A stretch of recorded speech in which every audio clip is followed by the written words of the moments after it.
Les banlieues pavillonnaires américaines, que j'appellerai ici, comme on les nomme souvent aux States, Suburbia, ont représenté durant les années 50 le way of life américain, utopique. Et je vais vous présenter la naissance de ce phénomène, les fondements de cette utopie, avant d'expliquer le désenchantement qui a été exprimé dans les œuvres de fiction, au cinéma et principalement dans les séries. Originally, moving to the suburbs was something people did for their family, for their health, for their lifestyle. People were escaping cities that at the time were industrial and noxious places to live. They were delivering wonderful lives for their families with bigger houses, a lawn, and everything. And they were just, it was the right thing to do. It was the thing everybody wanted to do. Lors des années 20, le centre danse est entouré d'une petite banlieue résidentielle qui est assez limitée. Et à quelques kilomètres, on peut retrouver des petites villes qui gravitent autour de cette grosse ville. Puis les voitures sont arrivées dans les ménages et après la Seconde Guerre mondiale, il y a eu l'arrivée de 15 millions de soldats qui sont rentrés de la guerre et qui demandaient une nouvelle maison et un bout de terrain. Ce qui a fait exploser la construction de pavillons très très rapidement. Des kilomètres de pavillons ont été construits sur des terrains disponibles autour des villes, sans une réflexion d'ensemble et avec pour seul principe de mobilité la voiture. C'est alors que naît Suburbia, devenue l'image de l'American Dream, de la réussite sociale, d'une vie parfaite, celle de posséder une maison dans un quartier ultra calme. Cet idéal constitue alors l'échappatoire à la ville, à la congestion, à l'insécurité des quartiers pauvres des centres-villes.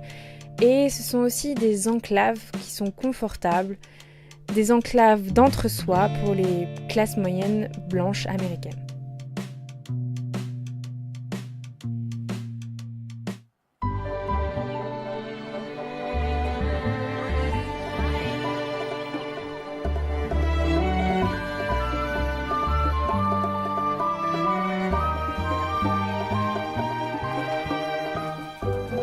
My name is Mary Alice Young.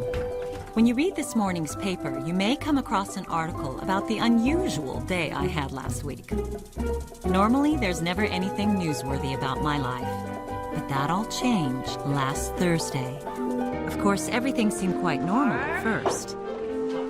I made breakfast for my family. I performed my chores. I completed my projects. I ran my errands. In truth, I spent the day as I spent every other day, quietly polishing the routine of my life until it gleamed with perfection. That's why it was so astonishing when I decided to go to my hallway closet and retrieve a revolver that had never been used. Wisteria Lane et ses maisons colorées, Wisteria Lane et sa tranquillité, son bon vivre, ses femmes au foyer souriantes et le suicide de Mary Alice Young. Desperate Housewives donne le ton dès le début et ne cessera pas tout au long de l'intrigue de démonter le bonheur domestique apparent de la suburbia américaine. L'univers parfait de la banlieue pavillonnaire typique, représenté par cette rue, est mis à mal par les personnages hauts en couleur de la série, qui viennent ébranler chacun à leur façon l'idéal de ce mode de vie et révéler ainsi l'envers du décor, pendant longtemps considéré comme le cadre de l'American Way of Life. Dans les banlieues chics, tout le monde a besoin d'une jolie maison. Surtout pour que les voisins ne puissent jamais soupçonner ce qui se passe à l'intérieur. Derrière ces murs fraîchement repeints, vous trouverez des parents rongés par la culpabilité. Des épouses fatiguées de se battre. Des femmes amoureuses auxquelles on a menti.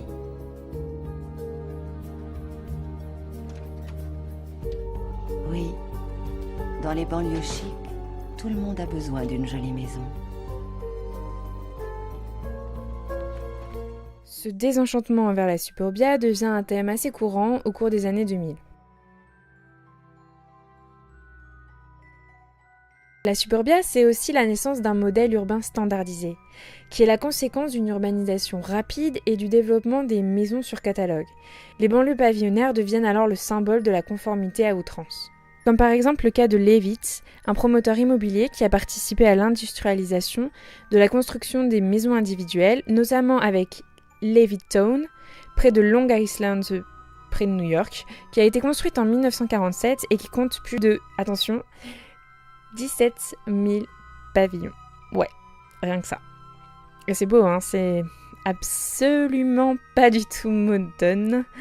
Cet aspect très normalisé de la suburbia, elle a été clairement critiquée par Tim Burton dans Édouard aux mains d'argent. En effet, il met en avant le modèle uniforme de la banlieue américaine par cette séquence qui est quasiment culte. Étant à la recherche de ce modèle de vie très uniforme, homogène et standardisé, les classes moyennes qui y habitent en prennent aussi pour leur grade, étant aussi moquées pour leur faible ouverture d'esprit face à la différence et tout ce qui peut sortir de leur conformité. Merci Edouard. Hey, tu viens jouer à Chez Fourmi avec nous? Mais c'est quoi ce... C'est bien, ciseaux, papier. Tu sais, j'ai un ami médecin, je peux lui demander de t'examiner. Oh, il est si différent des autres. Ah, ça c'est vrai, il est très très différent. Rigolez pas. Il est si... Mystérieux. Oui. Tiens. Ellie, on vient de discuter entre nous. On voudrait que tu viennes taper le carton avec nous vendredi soir. Est-ce que ça te chante? Le seul ennui, c'est que tu peux pas couper.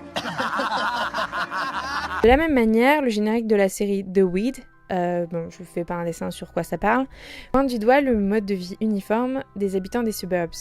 Habiter ces banlieues les amènerait à avoir le même mode de vie, les mêmes automobiles, les mêmes habitudes, en gros les mêmes vies, et cela aliénerait donc les individus réduits à des vies monotones et similaires.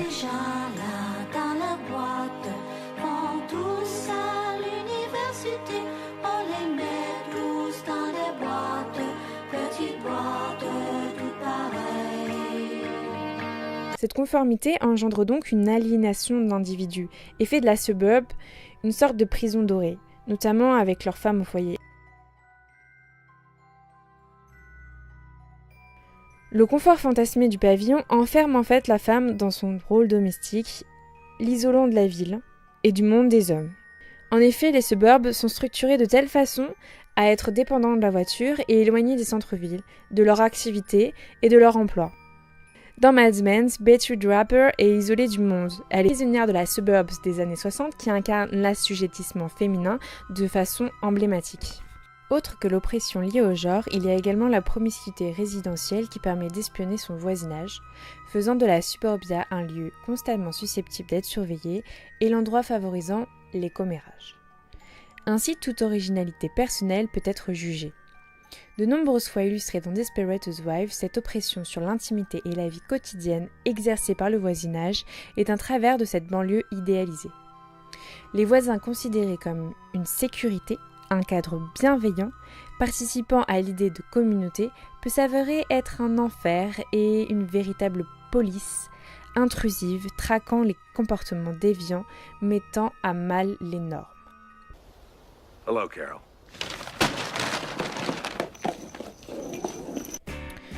De plus, ces espaces sont essentiellement résidentiels, ce qui en fait des lieux déconnectés de toute animation. Meet the kids from Suburbia. Dans cette atmosphère dénouée de divertissement, les jeunes peuvent alors traîner, dévier, et les adultes chercher à s'évader d'une autre manière, notamment par la drogue ou d'autres pratiques déviantes. Certains psychologues américains ont même souligné que les adolescents issus de la suburbia étaient plus sujets à de l'anxiété ou de la dépression que les jeunes vivant dans les centres-villes. Bon, je vous avoue, je sais pas trop ce que vaut cette étude. Mais en tout cas, la fiction semble avoir pris parti de développer des personnages hauts en couleur dans ces banlieues autrefois considérées comme le cadre calme où s'épanouissait l'American Way of Life. Dans tous les cas que j'ai précédemment évoqués, la suburbia est un cadre parfait pour le développement de l'anti-héros, qui est confronté à un lieu de vie très banal et normalisé, dans lequel il est totalement en décalage. C'est la fin des héros traditionnels américains qui s'épanouissent dans ce modèle de perfection. C'est la fin de l'image utopique de la suburbia et la naissance d'intrigues mettant en scène des personnages aux antipodes du rêve américain. Ainsi, dans American Beauty, Lester fantasme sur Angela. Tony Soprano cherche à s'intégrer sans succès dans Les Sopranos. Dexter dans la saison 4 tente de se planquer dans la Suburbia, mais les meurtres le rattrapent. Walter White dans Breaking Bad tente de garder son ancienne vie de banlieusard malgré sa déviance, et la famille Gallagher dans Shameless fout le gros bordel dans la banlieue de Chicago. Donc les exemples ne manquent pas. On peut donc dire que la fiction exprime la fin de cette utopie et de cette American way of life.